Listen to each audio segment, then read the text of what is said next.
Hello price Lord. நல்லா இருக்கிறீங்களா? இந்த நாளில் கூட ஆண்டோடைய வசனத்தை நாம் தியானிக்க இருக்கிறோம். இந்த நாளில் கூட சங்கீதம் 55ஆம் சங்கீதத்தில் 22ஆம் வசனத்தை நாம் பார்க்கும்போது, கர்த்தர் மேல் உன் பாரத்தை வைத்துவிடு, அவர் உன்னை ஆதரிப்பார், நீதிமானை ஒருபோதும் தள்ளாட ஒட்டார் என்று ஆண்டோடைய வசனம், ஆண்டோடைய வார்த்தை சொல்கிறது. இந்த நாளில் கூட ஒரு சின்ன கதையை நாம் பார்ப்போம்.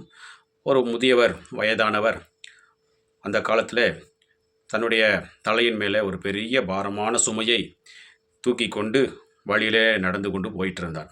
ரொம்பவும் சோர்வாக அப்படியே தலைமையில வைத்து கொண்டே நடந்து கொண்டே போயிட்டு இருக்கும்போது, அந்த வழியாய் போனதான ஒரு குதிரையில் போனதான ஒரு ஒரு தொழிலதிபர், ஒரு வசதியானவர், இவர் போகிறதான அந்த அவருடைய வேதனையை பார்த்து, ஐயா நீங்கள் எங்கள் வண்டியில் குதிரை மேலே ஏறிக்கொள்ளுங்க, எங்கள் குதிரை மேலே ஏறிக்கிட்டு வாங்க, நான் நீங்கள் போகிற இடத்துக்கு கொண்டு போய் விடுகிறேன் என்று சொல்லி அவரை கூட்டி கொண்டு போனார். அவரும் சரி அப்படின்னு சொல்லி குதிரையின் மேலே ஏறி உட்காந்து பார்க்கும் பொழுது அவரோட கூட பிரயாணப்பட்டார் என்று பார்க்குறோம். பரவாயில்ல, நீங்கள் வந்தது பரவாயில்லைங்க, ரொம்ப நன்றிங்கய்யா அப்படின்னு சொல்லி இதனை ஏற்றி கொண்டு போனதான அந்த குதிரைக்காரரை பார்த்து இந்த ஐயா பெரியவர் அவருக்கு நன்றி சொல்லி கொண்டிருந்தார்.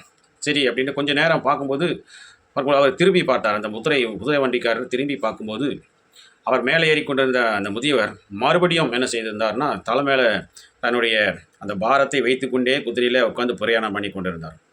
ஐயா, ஏங்க ஐயா இப்படி பண்ணுறீங்க? நீங்கள் தலை மேலே வெயிட் வச்சுட்டு ரொம்ப பாரத்தோட, சோகத்தோட, சோர்வோடு வருகிறீங்கன்னு தானே நான் வண்டியில் ஏற்றினேன்.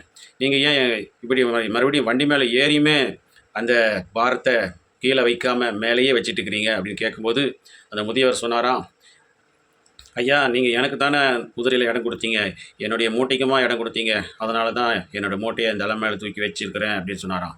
ஐயா, குதிரை மேலே ஏறி உட்காந்தது நிமித்தமாக தலை மேலே உங்கள் மூட்டையை வச்சாலும் அதே வெயிட்டு தான் குதிரைக்கு இருக்கும். அந்த மூட்டை தலை மேலே இருக்கிற பாரத்தை கீழே இறக்கி குதிரை மேலே வச்சாலும் அதே வெயிட்டாக தான் இருக்குங்க ஐயா. நீங்கள் ஏங்க ஐயா இத்தனை நேரமாக மறுபடியும் அந்த வெயிட்டை, இந்த பாரத்தை மறுபடியும் உங்கள் மேலேயே வச்சுட்டு வந்தீங்க அப்படின்னு கேட்டு சத்தம் போட்டாராம். அப்படிங்களாங்க ஐயா, சரிங்கய்யா அப்படின்னு சொல்லி அப்புறம் தலைமையில் இருந்த பாரத்தை எடுத்து கீழே வைத்து குதிரை மேலே வைத்து மீதமான பிரயாணத்தை அவர் மேற்கொண்டாராம். இந்த நாளில் கூட இந்த கதையிலிருந்து என்னத்தை பார்க்கிறோம் என்றால், ஆண்டவர் மேலே நம்ம பாரத்தை வைத்து விடனா வச்சிடணுங்க.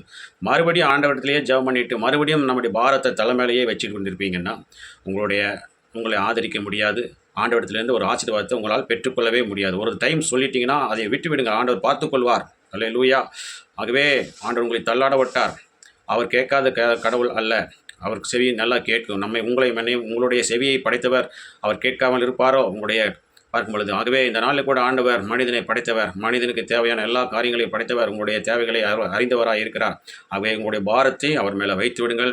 அவர் உங்களை பார்க்கும்பொழுது ஆதரிக்கிற தேவனாக இருக்கிறார், காப்பாற்றுகிற தேவனாக இருக்கிறார். உங்களை தள்ளாட விட மாட்டார். நீங்கள் கீழே போக மாட்டீங்க, உங்களை உயர்த்துகிற தேவனாக இருக்கிறார். இந்த நாளில் கூட இந்த சிந்தனையை வைத்து விசுவாசித்து நன்றி சொல்லி நம்முடைய பாரங்களை ஆண்டுடைய சமூகத்தில் வைத்து ஜெபம் பண்ணுவோம்.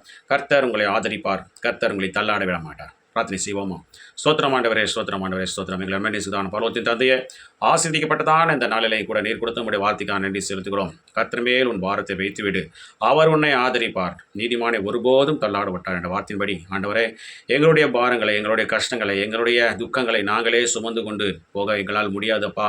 ஆண்டவரே, உண்மையிலே நாங்கள் வைத்து விடுகிறோம். நீர் அதே ஆண்டவரே, நீரே எங்களுக்காக எல்லா பாரங்களையும் கவலைகளையும் சுமந்து தீர்த்தவர் ராஜா.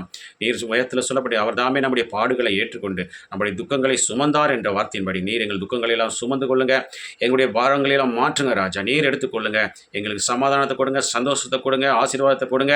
எங்களை தள்ளாட விடாமல் எங்களை பாதுகாத்து எங்களை பராமரித்து ஆண்டவரே ஸ்தோத்திரம் வழி நடத்துங்க ராஜா. இந்த நாளில் அடியனோடு இணைந்து பிரார்த்தனை செய்கிற ஒவ்வொரு பிள்ளைகளையும் அவ்விதமாக ஆசீர்வதிக்கிறார். யாருமே துக்கமுகமாய் ஆண்டவரே பாரத்தோடு இருக்கக்கூடாது ராஜா. ஆண்டவரே, இருதயத்தில் பாரத்தோடு இருக்கதான் ஒவ்வொரு பிள்ளைகளுடைய பாரத்தை எடுத்து போடுங்க ஆண்டவரே. அவர்களை ஃப்ரீ மைண்டாக வைத்து விடுங்க ராஜா. அவர்களுடைய மனதை புதிதாக்கும் ஆண்டவரே. அவர்கள் மனதில் இருக்கிற பாரத்தை எடுத்து போடுங்க, இருதயத்தில் இருக்கிற பாரத்தை எடுத்து போடுங்க ராஜா.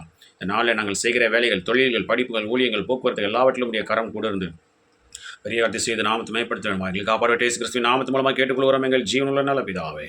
ஆமென், ஆமென். பிரியமானவர்களே, ஆண்டவர் நம்முடைய பாரத்தை அவர் ஏற்றுக்கொண்டார். நீங்கள் ஃப்ரீயாக இருங்க. கர்த்தர் உங்களை ஆசீர்வதிப்பாராக. ஆமென்.